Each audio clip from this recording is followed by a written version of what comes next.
नमस्कार, आप सभी का स्वागत है सुरागीलाल न्यूज चैनल के प्रदेश बुलेटिन में। मैं हूं अनुश्री भारद्वाज और नजर आते हैं इस वक्त की फटाफट खबरों पर। महिला उद्यमियों के उत्थान के लिए आयोजित कार्यक्रम में देश भर से बायर्स को किया गया आमंत्रित। वरिष्ठ भाजपा नेता भारत भूषण चुग द्वारा पूजा सामग्री व कैलेंडर वितरण अभियान लगातार जारी। नवविवाहिता ने फांसी लगाकर की खुदकुशी। पर्यटन विभाग द्वारा बनाए जा रहे हैं एंगलिंग बीट निर्माण का कार्य अंतिम चरण में। राम मूर्ति प्राण प्रतिष्ठा को लेकर कांग्रेस के पूर्व विधायक ने भाजपा सरकार पर लगाए गंभीर आरोप। फर्जी अस्पतालों पर हुई छापेमारी, क्षेत्र में मचा हड़कंप। पुलिस एवं परिवहन विभाग ने यातायात रैली से दिया सुरक्षा का संदेश। पुलिस ने एक महिला की तहरीर पर 2 रिजॉर्ट प्रबंधकों व 3 अन्य के खिलाफ छेड़खानी सहित विभिन्न धाराओं में किया मुकदमा दर्ज। क्षतिग्रस्त सड़कों से ग्रामीण हुए परेशान। 4 धाम यात्रा बैठक का हुआ आयोजन। स्वास्थ्य मंत्री धन सिंह रावत ने नर्सिंग अधिकारियों को बांटे नियुक्ति पत्र। अब खबरें विस्तार से। रुद्रपुर में श्यामा प्रसाद मुखर्जी अर्बन मिशन के तहत जिला प्रशासन उधम सिंह नगर में जिले की महिला उद्यमियों के उत्थान के लिए देश भर से कई बायर्स को आमंत्रित किया गया। 2 दिवसीय चलने वाले कार्यक्रम में जहां देश भर से कई बायर्स ने शिरकत की, तो वहीं जिले में कार्य करने वाली महिलाओं ने भी उनसे सीधा संवाद किया। कार्यक्रम का आयोजन ग्रामीण व्यवसाय इंक्यूबेटर RVI विभाग द्वारा किया गया, जिसका मुख्य उद्देश्य उधम सिंह नगर की महिला उद्यमियों द्वारा निर्मित हैंडीक्राफ्ट को देश विदेश तक एक पहचान दिलाना है। संवाददाता दुर्गेश तिवारी की रिपोर्ट। और भी जितने हब्स उन्होंने कहा कि आपको देखिए, बड़े हर्ष का विषय है कि हमारे जनपद उधम सिंह नगर में हमने एक खटीमा विकासखंड में श्यामा प्रसाद मुखर्जी अर्बन मिशन के नाम से एक योजना भारत सरकार के माध्यम से हमें प्राप्त हुई थी, जिसमें महिलाओं के उन्नयन के लिए हमने ट्रेनिंग और मार्केटिंग का एक पार्ट रखा था। उसमें अभी जो हमारा नारी शक्ति वंदन दिवस अभी यहाँ पे मनाया गया, उसमें माननीय मुख्यमंत्री जी ने भी उन महिलाओं के साथ बैठ के चरखा चला के और हैंडलूम का काफी काम किया था। इसके अतिरिक्त हमारे जनपद में करीब 8,500 महिला स्वयं सहायता समूह है जो विभिन्न प्रकार के उत्पाद यहाँ पर बनाते हैं। इसी में से हमारे बीच में यहाँ पर अभी उपस्थित भी हैं महिलाएं, 2 महिलाएं हैं, मीरा कापड़ी मैडम है और चिन्मणि दास मैडम है। तो ये लोग भी अपने उत्पाद बनाते हैं और आज हमें ये मौका, ये अवसर प्राप्त हुआ कि इन महिलाओं ने जो काम किया हुआ है उसको प्रॉपर ढंग से मार्केटिंग कर सके। सर, इससे मेरे को बहुत फायदा मिलेगा। मैं इससे पिछले 6 महीने से जुड़ी हुई हूँ। RBI और NULM से मैं यही हिमांशु जोशी जी ने मेरे को इनसे जोड़ा था और यहाँ पर आके मेरे को बहुत अच्छा लग रहा है। बहुत सारे लोगों से मेरे को यहाँ पर मिलने जान पहचान हो रही है, मेरे को लोग पहचान रहे हैं। वरिष्ठ भाजपा नेता भारत भूषण चुग का 22 जनवरी को अयोध्या में होने वाली प्राण प्रतिष्ठा समारोह को लेकर पूजा सामग्री व कैलेंडर वितरण करने का अभियान लगातार जारी है। इसी के तहत वह प्रातः संजय नगर खेड़ा पहुंचे, जहां उन्होंने मंदिर में शीश नवाकर भगवान श्री राम के जयकारे के साथ पूजा सामग्री व कैलेंडर वितरण का अभियान प्रारंभ किया। संवाददाता दुर्गेश तिवारी की रिपोर्ट। 22 जनवरी को भगवान श्री राम अपने महल में पधार रहे हैं। जब हम बच्चों की शादी करते हैं तो घरवाली और ससुराल वाले पूछते हैं कि हमारे लड़के का दामाद का घर कब होगा। तो सीता माता का परिवार भी पूछता था कि कब राम जी अपने घर में आएंगे। एक छोटे से टेंट में रह रहे थे वो 500 सालों से। एक जो ढांचा था विवादित, उसको गिराकर तो आज सुप्रीम कोर्ट के आदेश से और हमारे यशस्वी प्रधानमंत्री नरेंद्र मोदी जी के सानिध्य में, योगी आदित्यनाथ जी के सानिध्य में और राष्ट्रीय स्वयंसेवक संघ के आदरणीय सर संचालक मोहन भागवत जी के सानिध्य में और हमारे युवा मुख्यमंत्री पुष्कर सिंह धामी जी के सानिध्य में हम लोग घर घर जाकर ये कैलेंडर बांट रहे हैं, दिए बांट रहे हैं, ताकि कोई भी परिवार, ये देखो आप दिया है, इसमें तेल है, बाती है, माचिस है और ये कैलेंडर है, ताकि कोई भी घर अछूता न रहे। सब लोग दिवाली मनाएं। दिवाली मना भी रहे हैं, घरों में लड़ियां लगाएं, मिठाई बांटें, आतिशबाजी करें। जगह जगह पूरे देश और नहीं विदेश में भी जगह जगह सुंदरकांड का प्रोग्राम हो रहे हैं, रामचरितमानस के पाठ के हो रहे हैं, शोभा यात्राएं निकल रही हैं, कलश यात्राएं निकल रही है। तो उसी को लेकर मेरा भी एक उद्देश्य है कि हमारी जो बस्तियां हैं, जो पौष बस्तियां हैं, उसमें तो लोग कर लेंगे, लेकिन जो छोटी छोटी बस्तियां उनमें जागरूकता अभियान हो और सब लोग दीपावली जैसा उत्सव 22 जनवरी को मनाएं। राम जी अपने महलों में आ रहे हैं, जो सबके आराध्य हैं। रुद्रपुर के ट्रांजिट कैंप थाना क्षेत्र में नवविवाहिता ने फांसी लगाकर खुदकुशी कर ली। जानकारी के अनुसार ट्रांजिट कैंप के शिवनगर वार्ड नंबर 8 में रहने वाले मोहनलाल से 11 माह पूर्व प्रभा का विवाह हुआ था और प्रभा 3 माह की गर्भवती भी थी। वहीं प्रभा की मौत की सूचना उसके पति द्वारा पुलिस को दी गई। आपको बता दें, प्रभा के पिता द्वारा दामाद पर आरोप लगाया जा रहा है। फिलहाल मौके पर पहुंची पुलिस ने शव का पंचनामा भर पोस्टमार्टम के लिए भेज दिया है और मामले की जाँच की जा रही है। संवाददाता दुर्गेश तिवारी की रिपोर्ट। मीडिया से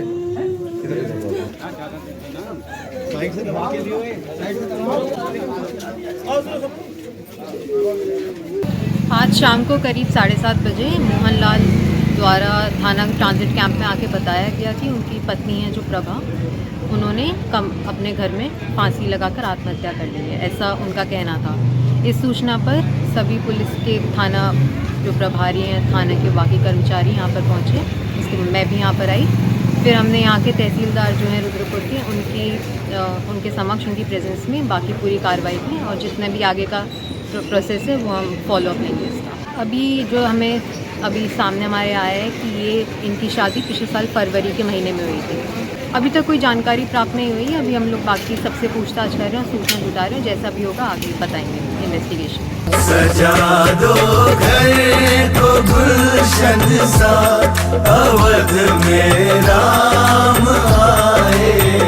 चंपावत जिले को मुख्यमंत्री पुष्कर सिंह धामी के द्वारा पर्यटन हब बनाया जा रहा है, जिसके तहत जिले के लोहाघाट ब्लॉक के नेपाल सीमा से लगे पंचेश्वर में पर्यटन गतिविधियों को बढ़ावा देने के लिए पर्यटन विभाग के द्वारा एंगलिंग बीच का निर्माण कार्य करवाया जा रहा है। आपको बता दें, चंपावत के जिला पर्यटन अधिकारी अरविंद गौड़ ने बताया कि पंचेश्वर में एंगलिंग के लिए आने जाने वाले देश विदेश के एंगलरों को सुविधा देने के लिए विभाग द्वारा जिले में कई स्थानों में एंगलिंग बीटों का निर्माण कार्य करवाया जा रहा है। संवाददाता लक्ष्मण बिष्ट की रिपोर्ट।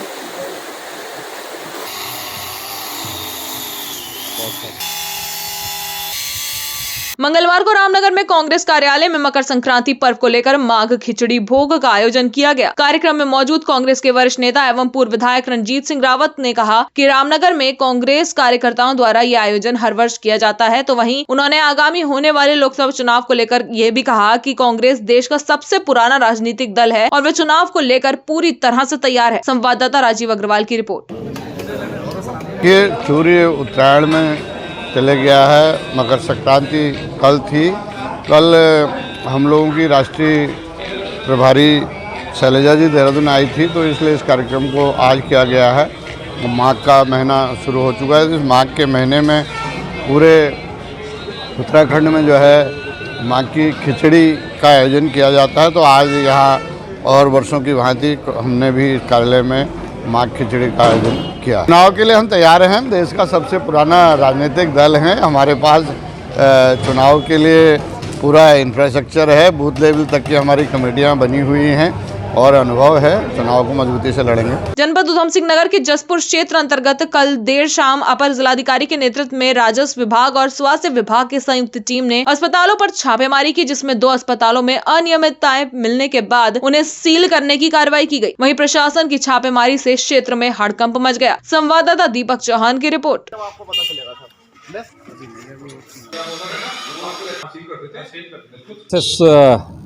जच्चा बच्चा अस्पताल है और दूसरा मेरे पीछे देख रहे हैं भारत नर्सिंग होम।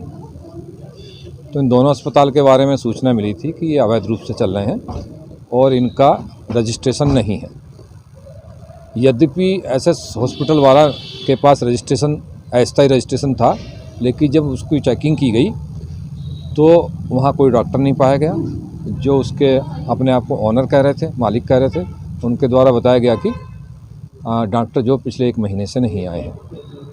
और वहाँ पर जिन भी डॉक्टर के नाम लिखे थे उनसे संबंधित वो कोई भी ओपीडी का रिकॉर्ड नहीं दिखा पाए। यहाँ तक कि जो अपने आप को डॉक्टर नाम उन्होंने बताया था कुछ अपना, और आगे उन्होंने डॉक्टर इरशाद शाहनवाज, डॉक्टर शाहनवाज थे और उनके आगे लिखा हुआ था एमडी। लेकिन जब मैंने पूछा कि आप अपनी डिग्री दिखाइए, तो उन्होंने बताया कि ये तो मैंने एमडी लिख दिया, मैं इंटरमीडिएट पास हूँ। तो आप इसकी गंभीरता समझ सकते हैं। और एक ये जो जो पीछे दूसरा अस्पताल है, इसको सीलिंग की कार्रवाई की जा रही है। पहले वाला अस्पताल हम सील कर चुके हैं। हमारे साथ में MOIC हैं जसपुर वाले, SDM साहब हैं यहाँ के, तहसीलदार मैडम है यहाँ की।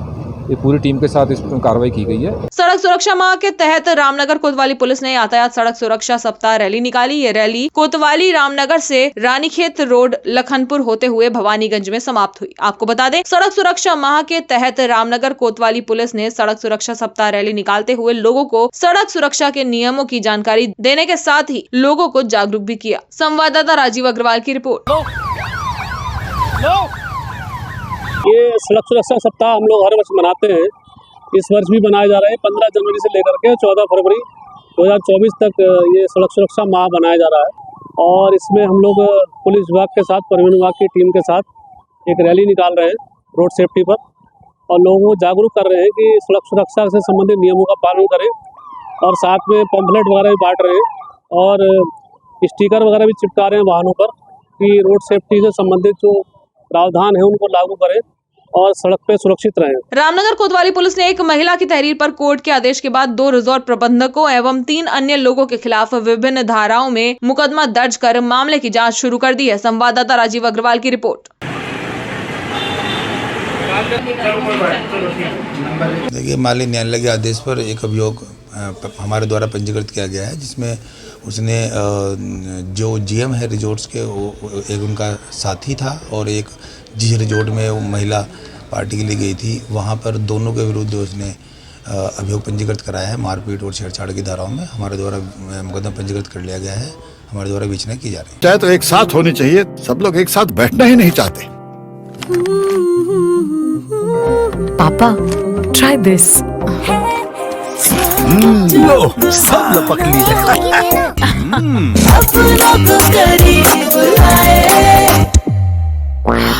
ये क्या हाल कर दिया है रूम का? बस कल से चाय मेरे रूम में। देवर पान नमकीन। जहां एक और प्रदेश के मुख्यमंत्री पुष्कर सिंह धामी द्वारा उत्तराखंड की सड़कों को गड्ढा मुक्त करने के प्रयास लगातार किए जा रहे हैं, वहीं दूसरी ओर रामनगर के ग्राम चोरपानी के ग्रामीण खस्ता हाल सड़कों से परेशान दिखाई दे रहे हैं। आपको बता दें, रामनगर विधानसभा क्षेत्र के ग्राम चोरपानी में रहने वाले ग्रामीणों का आक्रोश सरकार एवं लोक निर्माण विभाग के खिलाफ बढ़ता दिखाई दे रहा है। साथ ही ग्रामीण विकास कार्यों को लेकर भी कई सवाल खड़े कर रहे हैं। ग्रामीणों का कहना है कि पिछले करीब 1 साल से चोरपानी के समीप स्थित चित्रकूट मंदिर के पास की सड़क क्षतिग्रस्त है तथा सड़क पर इतने बड़े गड्ढे हो गए हैं कि पता ही नहीं चलता कि सड़क कहां है और गड्ढे कहां, जिस कारण कई बार यहां से गुजरने वाले वाहन चालक भी चोटिल हो चुके हैं। इस दौरान ग्रामीणों ने इस सड़क को शीघ्र गड्ढा मुक्त करने की मांग जनप्रतिनिधियों एवं संबंधित विभाग के अधिकारियों से की है। साथ ही उन्होंने ये भी कहा कि यदि उनकी मांग पूरी नहीं हुई तो वे अधिकारियों का घेराव करने को मजबूर होंगे। संवाददाता राजीव अग्रवाल की रिपोर्ट। देखिए, परेशानी तो बहुत ज़्यादा हो रही है। हम लोगों ने तो अब इस तरफ से निकलना ही बंद कर दिया है। 2 व्हीलर बड़े मुश्किल से निकल रहे हैं, कभी भी कोई भी दुर्घटना हो सकती है। पूर्व में आपको 1 महीने पहले ही आपको शायद ज्ञात होगा कि एक पीछे ही चोरपानी में एक दुर्घटना हुई थी, जिसमें एक बच्चे को अपनी जान गंवानी पड़ी थी। उसमें भी जो रोड की परेशानी थी इसी कारण से हुआ था।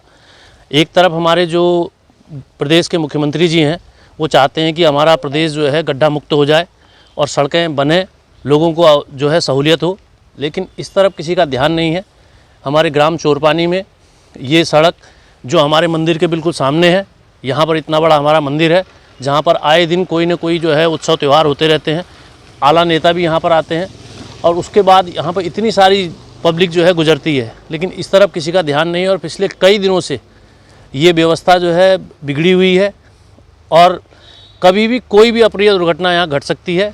और मुझे ऐसा लगता है कि जब तक दुर्घटना नहीं घटेगी तब तक शायद जो है लोगों को जो है समझ में नहीं आएगा कि इन गड्ढों को जो है भर देना चाहिए। मैं तो यहाँ यही कहना चाहूँगा कि आप एक बहुत अच्छा काम कर रहे हैं कि प्रेस के माध्यम से कम ये बात संज्ञान में तो आ रही है कि इतने सारे गड्ढे अभी भी मौजूद हैं। सरकार की जो मंशा है वो पूरी नहीं हो रही है। किसी भी तरह से जो मुख्यमंत्री जी जो चाहते हैं उसको जो है कार्यान्वित नहीं हो पा रहा है। जैसा कि हम लोग यहाँ पर, सबसे पहले आप सभी को मैं धन्यवाद देना चाहूँगा कि आपने इस छोटी सी जन समस्या जो बहुत आम है और बहुत दिनों से हम लोग गंभीर रूप से इससे पीड़ित हैं, रात भर यहाँ पर डंपर, यहाँ पर आगे एक गोदाम है जहाँ पर डंपर रात दिन चलते हैं। उन्हीं डंपरों की आवाज़ के कारण इतनी तेज़ ये गड्ढों में आवाज़ होती है कि हम लोग रात में भी उठते कि कोई एक्सीडेंट तो नहीं हो गया। आप जैसा कि पीछे देखेंगे आधे हाथ के गड्ढे हो गए हैं और लगभग कम से कम ये हाल पिछले 1-1.5 साल से है। बीच में मरम्मत कराई जाती पर ये सड़क कम से कम पिछले 4 साल से तो नहीं बनी है और ये गड्ढे लगभग बड़े होते। हमने तो यहाँ से आना जाना छोड़ दिया है। मेरा घर पीछे ही है, मैं गाड़ी बैक ले जाता हूँ पर आगे से नहीं आता हूँ। और जहाँ एक और हमारे राज्य के यशस्वी मुख्यमंत्री गड्ढा मुक्त उत्तराखंड की बात कर रहे हैं, वहीं आप बिल्कुल ये शहरी क्षेत्र से जुड़ा हुआ जो एरिया है, इसमें मुश्किल से आप देखेंगे 400 मीटर दूर शहर लगता है और 400 मीटर दूर आप इतने बड़े बड़े गड्ढे हैं। ना तो जनप्रतिनिधि, ना तो ग्राम प्रधान, ना ही अन्य लोग जो रोज यहाँ से गुजरते हैं। अधिकारी देखिए, ये बगल में बहुत बड़ा चित्रकूट मंदिर है, यहाँ पर अभी बहुत बड़ा आयोजन हुआ था। प्रदेश बड़े बड़े लोग, महाजन और महानुभाव और अधिकारी सब आए थे। चारधाम यात्रा की तैयारी को लेकर पर्यटन मंत्री सतपाल महाराज के द्वारा अधिकारियों के साथ बैठक की गई, जिसमें समय रहते चारधाम यात्रा की तैयारी को पूरा करने पर मंथन किया गया। तो वहीं पर्यटन मंत्री सतपाल महाराज का कहना है कि पिछले वर्ष की तुलना में इस वर्ष और भी ज्यादा तादाद में श्रद्धालु चारधाम के दर्शन करने पहुंच सकते हैं, जिसके तहत उन्होंने अधिकारियों को चारधाम की यात्रा की तैयारियों को समय रहते पूरा करने के निर्देश दिए हैं। संवाददाता सुनील राज की रिपोर्ट। टाइम दे दें कि यात्रा के शुरू होने के बाद काम करना मुश्किल होता है, तो अगर वो टाइम दे देते हैं फिर एक बार देख लेते हैं। हम लोग कुछ कर रहे हैं डबल 2013 से पहले उधर में नया बनाएंगे। बाकी जो पूरा स्ट्रेच है सर हमारा बद्रीनाथ धाम और बाकी देखिए ऑल ट्रेन व्हीकल चल सकता नहीं चल सकता। ठीक है खच्चरों को छोड़ करके ऑल ट्रेन व्हीकल कुंड वाला स्ट्रेच एक है, इस पे काम सैंक्शन है, जिस पे काम होना है, वो हम लोग यात्रा सीजन से पहले कवर कर देंगे सर। इसके अलावा बताना चाहूँगा सर कि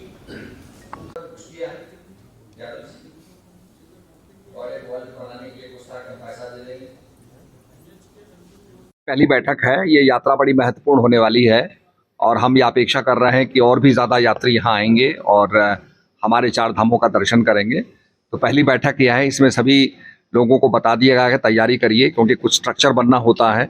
और हम लोगों ने कहा है कि केदारनाथ के अंदर जो वहाँ पर अच्छे किस्म का टूरिस्ट आता है और भी जो टूरिस्ट आते हैं, सब पर्यटकों के लिए सुविधाएं होनी चाहिए। सुविधाएं वहाँ थोड़ा अभाव है, तो मैंने ये रिक्वेस्ट किया है कि फ्लोर हीटिंग टॉयलेट्स के अंदर वायर्स लगाए जाएं, जिससे कि फ्लोर हीटिंग हो, उससे टॉयलेट साफ़ रहता है। तो इस प्रकार की सुविधाएं जब आप दुनिया के अंदर हैं तो वो हमारे उत्तराखंड में भी होनी चाहिए, हमारे TRH के अंदर भी होनी चाहिए। तो ये आदेश दिए हैं हम लोगों ने कि अच्छे थोड़ा सा उसको रिमॉडल किया जाए, थोड़ा सा अपग्रेड किया जाए और पूरी फैसिलिटी लोगों के लिए तैयार की जाए। वर्षों से आप जानते हैं कि माननीय मुख्यमंत्री जी के मार्गदर्शन में जो चारधाम यात्रा है, बहुत नए कीर्तिमान यात्रा ने स्थापित किए हैं। उस दृष्टि से इस वर्ष भी हमें उम्मीद है कि अनुमान है कि बड़ी संख्या में श्रद्धालु तीर्थयात्री हमारे धामों में आएंगे। तो उस लिहाज से आज जो माननीय मंत्री जी की अध्यक्षता में जो बैठक आहूत की गई थी, उसमें जो यात्रा से संबंधित विभिन्न विभाग हैं, एजेंसियां हैं, उनके अधिकारियों द्वारा जो अब तक तैयारियां की गई हैं, उन तैयारियों को लेकर के विस्तृत रूप से चर्चा हुई है। और जैसा कि मैंने पूर्व में भी कहा कि इस वर्ष भी अनुमान है कि बड़ी संख्या में श्रद्धालु आएंगे। तो उस समय जब भारी भीड़ धामों में की ओर उमड़ेगी, तो उस समय हमारे समक्ष क्या चुनौतियां होंगी, उन चुनौतियों का भी हम आकलन कर रहे हैं और उस हिसाब से अपनी तैयारियों को अंतिम रूप दे रहे हैं। प्रदेश के स्वास्थ्य और शिक्षा मंत्री धन सिंह रावत आज चंपावत पहुंचे, जहां स्वास्थ्य मंत्री का GM चंपावत व स्वास्थ्य विभाग एवं भाजपा कार्यकर्ताओं के द्वारा भव्य स्वागत किया गया। वहीं स्वास्थ्य मंत्री के द्वारा चंपावत जिले के नवनियुक्त 48 नर्सिंग अधिकारियों को नियुक्ति पत्र बांटे गए और उनसे ईमानदारी से ड्यूटी निभाने व जन सेवा करने की अपील की गई। संवाददाता लक्ष्मण बिष्ट की रिपोर्ट।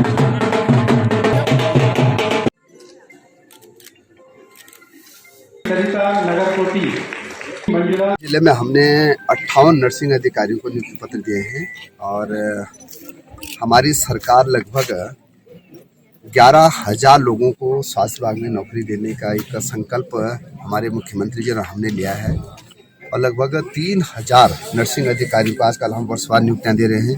पहले मुख्यमंत्री जी के आवास में हमने लगभग 225 लोगों को नौकरी दी थी और आजकल हम प्रत्येक जिले में जाके नियुक्ति पत्र बांट रहे हैं। अब चंपावत जिले में नर्सिंग अधिकारी 100% पूरी हो गई और स्वास्थ्य के क्षेत्र में अभी हम चंपावत जिले में जितने डॉक्टरों की कमी है वो भी पूरी करेंगे। कि 12 साल बाद स्टाफ नर्स की पहाड़ी एरिया में इतने अच्छी पदों से नियुक्ति मिलती है। उस प्लेस में जो पहाड़ी में जो दुर्गम इलाके हैं, वहाँ पे जो स्वास्थ्य सुविधाएं वो बहुत ही बुरा टाइम चल रहा था अभी तक, लेकिन हमारे मंत्री जी की वजह से जो स्वास्थ्य सेवाएं हैं वो बहुत अच्छी, मतलब अब जो आने वाली पीढ़ी है उनको बहुत अच्छा वो लगेगा। और जो जैसे यहाँ के लोग हैं बाहर जाते हैं, प्लेन्स जाते हैं, जैसे मैंने रामपुर में जॉब करी, बाहर को लोग जाते हैं जॉब करने, वहाँ पूछते हैं कि आप कहाँ के हो, हम पे थोड़ा करके हम धारचूला के हम चंपावत, ऐसे के लोग बोलते हैं। मतलब कि अब ऐसा हो जाएगा कि कोई भी मतलब उत्तराखंड का पहाड़ी इलाकों का कि बाहर नहीं जाएगा। आज के लिए बस इतना ही। प्रदेश से जुड़ी सभी खबरों को जानने के लिए जुड़े रहिए सुरागीलाल न्यूज चैनल से। धन्यवाद।